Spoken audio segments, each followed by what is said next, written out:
Good morning. How are you doing? I hope you are doing well this morning. I hope that you're also excited about what the day holds for you.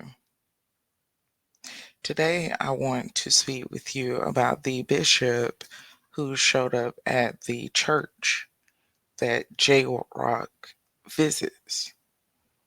Okay. And first, let's start with something, a question. Learning that the pastor who's accused of having sex with a male escort, a male prostitute, show up at your church after you've stated his secret, how would you feel? What would you feel in that moment? That the place you worship, the very same place in Bible that causes you to want to tell the truth, even when it's uncomfortable, even when they have more money, power than you, but you trust that word. You were parented to have specific convictions. And when you stand on them and tell the truth, the space and place that you are most vulnerable, where you feed your eternal soul and spirit, that person shows up there. How would you feel? Unfortunately, because of believers having a tendency to always defend the leader, we don't do a good job of defending and protecting the flock. And that's just a symptom of the disease within the Black church. The infection is out of order. It's out of order. You see, opposed to it being a pyramid where the leader's on top, it's actually biblically an inverted triangle model where the leader is at the bottom on the point. The point, it is upside down, it's not at the top. One person carry and shoulder the responsibility for the souls, the life, and spiritual well being of the flock. And they're at the top, they are the priority. But the infection and disease in the Black church always put the leader at top. Now, that was a power move. Leaders in the Black church understand visuals mean a great deal to Christians. They understand the psychosocial social makeup of their members. They know how you think. They also understand the public Black community overall as well. So therefore, they won't say anything. They will do something instead to communicate to you.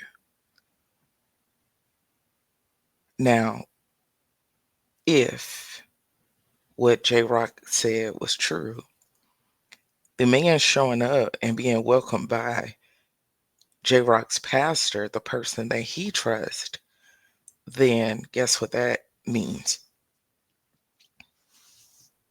That pastor and that bishop are very good at visuals and deception. We already know that if this is true, this man has always been good at wearing a mask and deceiving people. If this is true, then we understand that he's been very good at creating a reality that his wife believed and it isn't true. He's very good at it. So if he's guilty, then it makes one wonder, why would he choose that specific visual, that specific place? It's to communicate that the bonds of ministry, the network of ministry, It is more powerful than the network and relationship between the sheep and leaders. You are disposable. Now understand, this type of dynamic, it isn't new. This is why you see a lot of victims of certain things and things happen to them. They end up leaving that ministry. And consequently, you notice that they never find a church home again because the network between Black pastors and Black spiritual leaders, it is a real thing. I spoke with you all about that last week or the week before. It is very akin to a multi-level marketing pyramid scheme. And one may ask, well, what would make his pastor support the bishop if what he said is true? You don't understand how much power, money, and connections rule the Black church that you're not privy to. You have no idea who all are friends. You have no idea who all actually married into each other's family, who went to high school together, who attended college together, who belong to the same sororities, fraternities, who belong to the same Masonic jurisdiction, who have kids, outside kids by so and so. You don't understand that. It impacts the church community. It impacts how they function with one another as leaders. Even mentioning certain names and, oh, I'll give you an opportunity, not just to preach at their church. Oh, but I know somebody, you should be writing a book. I know someone who can ghostwrite for you. Oh, we can bring you to so and so convention. We expecting at least 4,000 people to be there.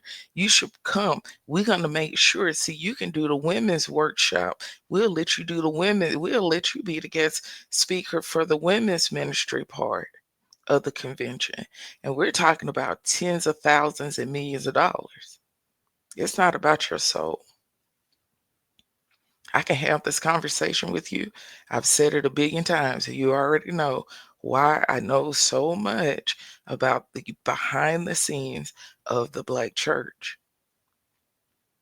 Now, to be honest with you, the reason why there are very few and you seldomly see a Black person come out and speak against any leader by themselves without an attorney, because that Black church leadership network, it is ironclad, it is nationwide. And one sheep can't and won't stop that show if they have their way. Him showing up at his church where the boy attend church is basically the equivalent of him urinating all over those members and urinating on his leader. Because if she were integral, she would have protect that sheep, even if she had to choose to be sweeter in this situation. She would have protected him, and she did. That speaks volumes about who and what she really is. That she would decide to take a side in what some are saying, oh, that's a lie. Now, either way this thing shake down, someone's lying. May it be the bishop or J-Rock, someone's lying. And one thing about people who are truly called to ministry, they only side with the word and they only side with the sheep they are responsible for. They are on the Lord's side hard, and they don't compromise on that. That's why you see a lot of people who are extremely affluent in ministry have opportunities at places and people don't know how they got there. And they're not necessarily popular, but those jokers are powerful. Powerful. They impact systems, governments, and everything else. It's because it has been identified that they are not able to be compromised, breached, and they are unbiased. They are not polarizing for men. The Black church don't have a whole lot of those people. And those who are that way, you will notice they have very small ministries. I'm showing you how a leader and leaders will operate in deception to protect that network. And what they're really protecting It is the money. What he's really mad about is you put my bag at risk opening your mouth. Now, the reality is that if this is true, he's not going to stop what he's doing. I don't care how many times his wife goes to the hospital. I don't care how much his kids cry. I don't care how hurt they are. I don't care how much it causes them to operate in a rebellious spirit. I don't care how much it causes them pain. I don't care how much it destroys and fractures their life. He's not going to stop if this is true. Because one thing about corrupt leaders, they enjoy knowing I can do anything and everything I want to do. There is nothing you can do about it. That power isn't coming from the throne. It is coming from their own, meaning other wolves in sheep clothing. It's coming from man. And believers have a problem believing that if someone gets away with something, it must be the Lord's will. No, it is the world's will. Several people have told J. Rod, you just need to let it go. Let what go? Let what go? I find it very telling that within J. Rod's allegations, he says the man had to do a IOU. He couldn't afford to pay him straight up all the time. And people kept saying, direct deposit, that doesn't even sound right. He have money. See, you're not listening. You're hearing. If a person are operating in deception and they are cheating or anything like that, they know that their spouse has access to the bank accounts and they're able to see the money. And so what a sneaky person will do, they will go to their employer or whoever, and they will have a specific percentage of their pay go to an account that their spouse don't know anything about. And so that direct deposit for that account, not the primary, it may take a little longer. It may not provide those funds 1, 2, 3 days before it's supposed to come hit the account or be visible on the account. This is how detail oriented, deceptive people are. Yeah, it goes beyond having a burner phone that your spouse don't know about. You take the battery out of it, hide it so they don't know about it. You have to understand that the spirit of deception, it also has a strategy. It don't just up and do things. It is an entire line of thinking, how to conceal, how to maneuver people. And deception, the spirit of deception only work, and it is so powerful because it teach the person, the vessel of deception, how to understand and recognize people weaknesses, and then they orchestrate, they create an illusion. That's not a joke or exaggeration. Another component of deception, it is pride. The more they get away with things, the more prideful they become. That's the danger of it. Do you know how emboldened you have to be in pride and believe that you are all powerful? That you decide, I'll go to his church and nobody can do anything about it. If he's guilty and he's a Christian leader, he is so emboldened that he'll show up at your church house. Huh, nigga, you thought you was you thought you had something, nigga. I'm more closer to hurting you. Huh, now what? I come in your church house. You ain't gotta come to me. I'll come to you, nigga. You see that? You see that? That's pride. Because humility would have told him, you open your mouth and say what you got to say in your own house. Because the souls you need to answer to about these accusations are the people who have been paying you and giving you their tithes. Now, I think it's interesting that when it's near the offering portion, the money portion, see, he went ahead and handed her some money so everybody can see it. Nigga, I gave her some money. I could afford to pay for your funky behind if I want to. I don't need no IOU. For you to bust my back out, nigga. Let me show you, nigga. That's pride. If these allegations are true, that is a level of pride that you all cannot comprehend. Spiritually, there's power in the seed, is it not? Now, you have seeds and you have weeds. Okay. Now, receiving and accepting that seed, receiving and accepting a wolf in your house, honey, you have just planted a seed of mass destruction. You have to be careful about who you help, because then you start manifesting and adapting to their spiritual DNA because you went in covenant with it. The moment you accept that money. You see that? Humility. And he would have said, and another form of pride would have been, okay, I know what I do. Let me go ahead and do this podcast so we can talk about the sexual immorality in the church, same gender relationships, and about prostitution and how it destroys family. Da da da da da. You all aren't paying attention. And it grieves me more than anything. And the reason why I get filled with righteous indignation is because I understand how vulnerable you all are. And it make me want to fight for you, defend you, and protect you, because I'm worried about your soul. I'm worried about your spirit. And I'm worried about the power of discouragement.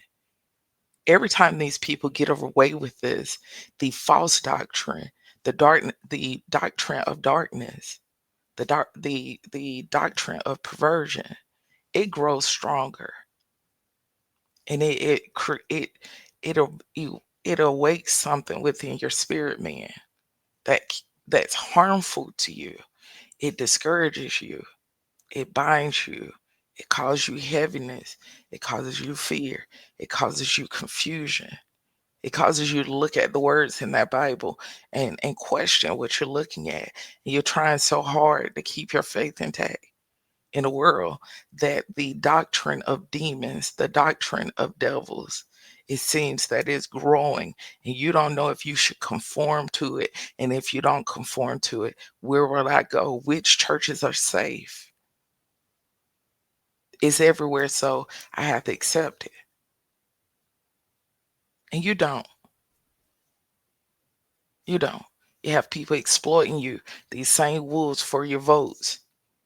You have these same people exploiting you for your money. You have these same people exploiting you for your values and your morals. You have these same people exploiting you for your talents. These same people are exploiting you for even things that are valuable to you, your very own children, that they want access to. And that's how powerful they are. And it's been perverted. It is a filthy, nasty place within these churches spiritually. It smells and reeks of sulfur. It is rotting flesh everywhere. I'm going to give you this information, then I'm going to hop off. It is very hard to stick to this word and stand and be steadfast on it. But I promise you and assure you that when you stand for something, and when it's not just something, but when you stand for the things of God, and when you stand flat-footed in it and willing to lose friends, foes, and everything else for it, you will always live your life in the miraculous. You will always live your life in a divine secret place that is only found through Christ with God. You will operate in a level of authority and spiritual power that is not known within the land right now, and it's not common. You become uncommon when it comes to the kingdom of God, because he realizes he can trust you down here on this blue marble. He can trust that your heart is so pure and contrite for him that he will do things in your life, for your life, and through your life to draw people to him, because he know he can't use the other ones to draw people to him. Notice what they operate in, draw people to them, not to the cross. It doesn't. A prideful ministry never leave outside of its four walls. It doesn't. They don't have any impact if they don't tell someone that they're a bishop, apostle, pastor, evangelist. They understand that. So they have to tell you. You shouldn't have to tell people. It should be known and evident by your heart and how you live and what your convictions are. There is a family hurting right now. Women, a mother, a wife, people who sit in those pews or chairs, children, may they be minors or adults. There are people hurting right now. And a person who may be responsible for that pain, they're all about themselves right now. I have to defend myself. Well, where's the sermon talking about how people make false accusations? And where's that sermon? It's not in his heart to give you. That is a person operating in a doctrine of devils. I just want to remind you to guard your heart. Guard your heart. And it's sad that even in your own belief, if I told you to pray about it, your spirit man immediately say, well, what praying gonna do? And that's because of the doctrine of devils. That is because of people like him and that woman and so many others have sown seeds or weeds in your spirit man. Now you are responsible for no longer allowing them access so that you can be and remain blessed. I hope you appreciated this and enjoyed it. Please leave your comment. I look forward to reading it and also replying to you. You take care. Bye.